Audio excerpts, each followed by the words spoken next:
Here now to react is former Mississippi Governor, RNC Chair Haley Barbour. Governor Barbour, it's good to see you this morning. Thanks very much for being here. Well, thank you, Maria. Your reaction to the NATO summit: is the president right about pressuring America's allies to do more, whether it is defense spending or trade?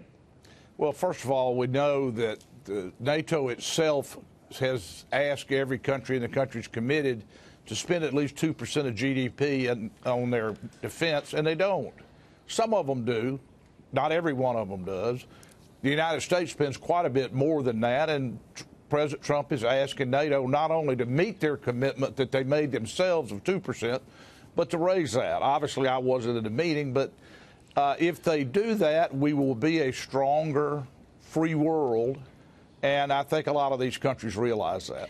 What do you want to see in terms of trade, though? Because one of the issues here is the fact that we've got tariffs on aluminum and steel on our allies, and there's a debate on whether or not that's appropriate. Well, first of all, I come out of the Reagan administration, worked in the Reagan White House, and I'm a free trader. I believe in open markets. But I also recognize that if you have free trade, it has to be not only fair trade, but when you make trade agreements with other countries, you got to make sure they abide by them. The Chinese don't. And so President Trump is very right to recognize, to talk about, and to try to figure out ways to put pressure on the Chinese to abide by the agreements that they have made. I do worry about other countries being caught in the middle of this when the real, in my opinion, the real target ought to be China, to try to get China to be compliant with the agreements that they make. And, of course, I'm from an agricultural state, and agricultural commodities like soybeans and corn and cotton, the prices have been depressed recently, have fallen because of the concern that the markets in China, which is a huge, huge buyer, particularly of American soybeans, that we're going to lose market.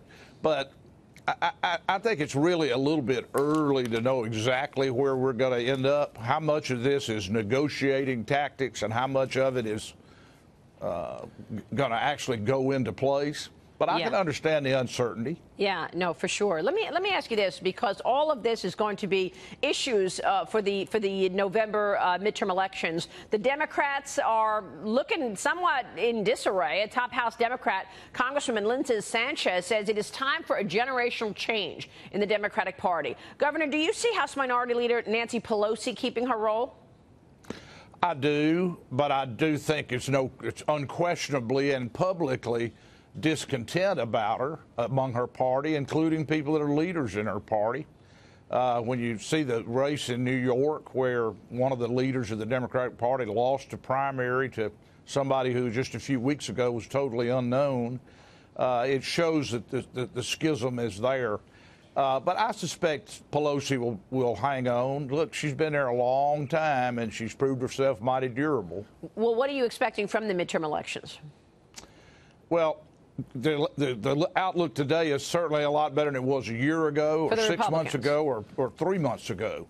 I think the chances of the Democrats winning the control of the House have been greatly diminished. It is pretty close to a 50-50 thing. I worry that Republicans have about 40 retirements, and it's a lot easier to win an open seat than it is to beat an incumbent. But at the same time, the Democratic Party their lurch to the left has been so great, so huge, that it really puts them in very unsolid ground. But they do have a lot of energy.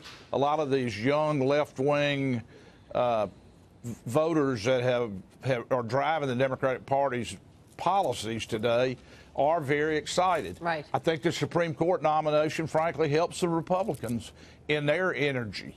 The president's appointee or his nominee is extremely, extremely good. Yeah.